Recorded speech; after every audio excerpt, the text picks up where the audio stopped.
Howdy there, Internet students. It's Mr. Hermanson again. Today we're going to talk about probability and a random number generator. The reason my calculator is coming up here is because my calculator has a built-in random number generator that I'm going to use. You're supposed to be using a spinner for this activity, but a random number generator works the same. You just need to pick a number from 1 to 10.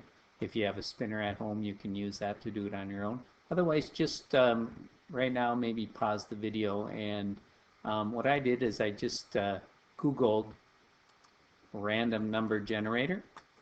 And right here came up with one. So this one works really easy. You just set the minimum maximum and press generate, and it keeps coming up with new numbers for you. And then what you're going to do is tally those numbers in this little worksheet here. I'll do the same thing, so I'll have my tallies, you'll have your tallies. But before we begin, let's think about theoretical probabilities. If we spun it 20 times, how often would you expect to get a 1? Okay, well, since there's 10 outcomes, and a 1 is one of those 10 outcomes, the probability is 1 in 10. So how often would you expect to get a 2 in 20 spins? Oh, sorry, out of 20 spins, that's 1 out of every 10, so that would be 2 out of every 20, right? We would expect to get a 2 twice in 20 spins. Okay, so go ahead and spin your, generate your random numbers 20 times, tally the results. So every time you get a 1, put a tally where the 1 is. Every time you get a 10. Here's what it looks like on my calculator. If you have a calculator like this, I just press math. I use my arrow to go to probability, and then I pick number 5. And then, what the heck happened there? Let's try that again. Math. We're going to arrow over to probability. We're going to pick number 5.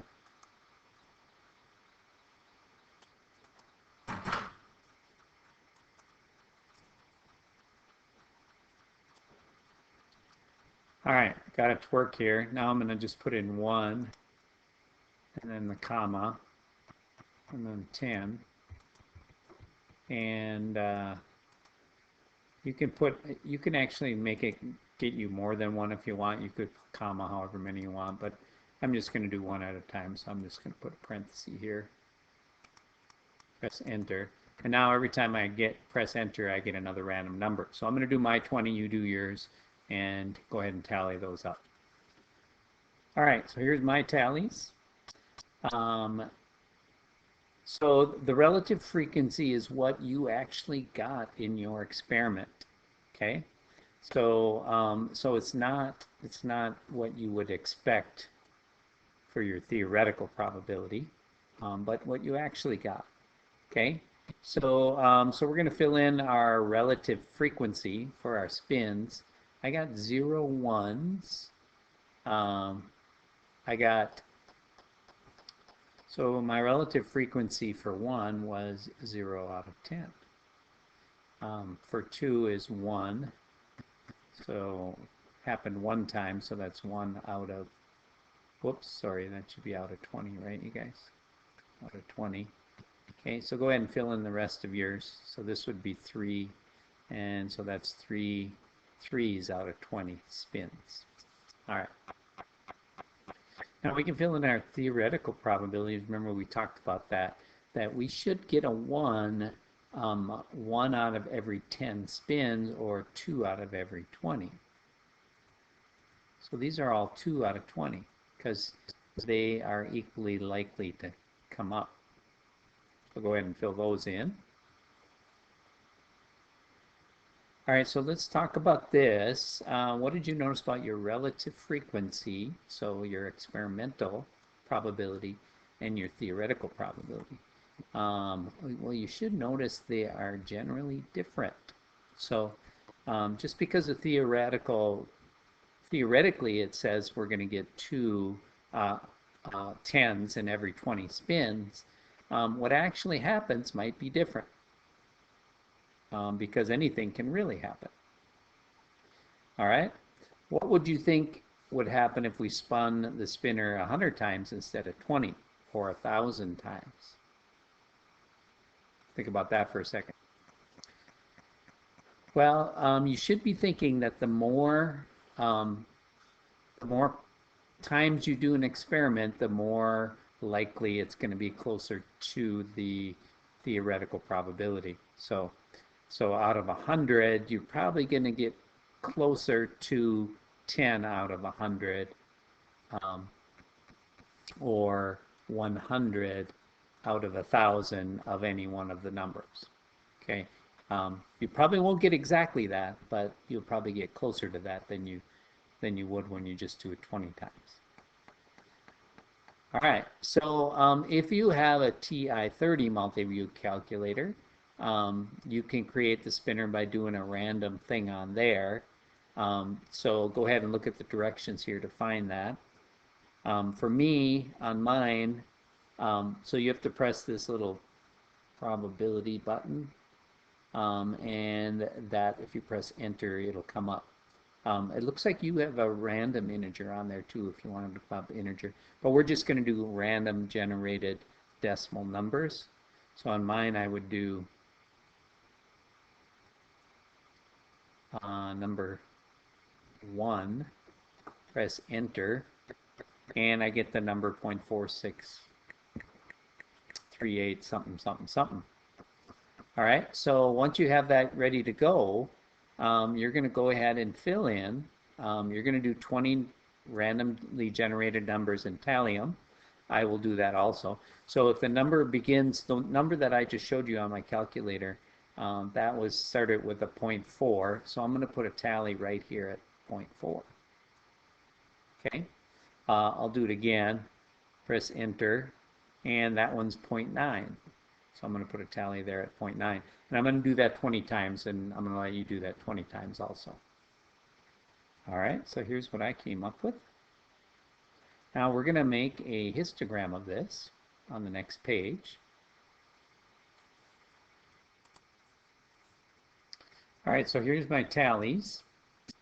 Again, all the theoretical probabilities are the same. One, since we have 10 possibilities, we should get, and there's 10 different things, outcomes, we should get 1 out of 10 or 2 out of 20 if we do it 20 times. So we should expect that we get 2 from each of these. And if I make a histogram for that, down here we're going to put your 0, 0.0, 0.1, and so on. If you want to take a little bit of a shortcut, remember that you could just put on each line, and then the bar goes to the right of that line. So 0.0 would be here, 0.1 would be here, 0.2, 0.3, and remember the bar goes to the right of the line when you draw it.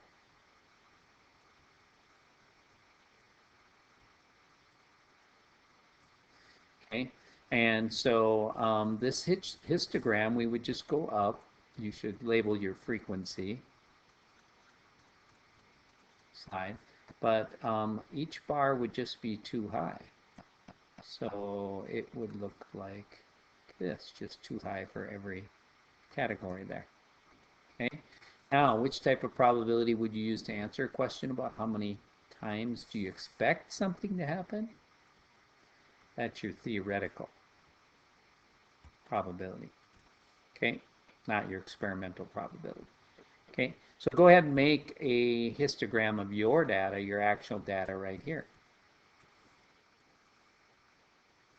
All right, here's what mine looks like, and it sure looks different. Some of them came out to be what we expected, these numbers down here. But other than that, they're not the same. Okay, so we want to put all our data together and make one largest experiment just to see how many we would get. To help you out with that, actually, you know what? Why don't you just put your data with mine? Okay, so I'll write my number of tallies here for you, and then you can add yours to it, and we'll have it out of 40 instead of out of 20, and see how we do there. So go ahead and add yours to mine, and if you have a friend you can get a hold of, you could add theirs to it too. But so we're not going to have a whole class worth here, so we're not going to have quite as big of a histogram. We won't have to go up that far, but go ahead and finish that up. Okay, and when you're done with that, you should be ready to start your homework. Good luck with that. If you have any issues, message me. Other than that, I'll see you at the next meeting.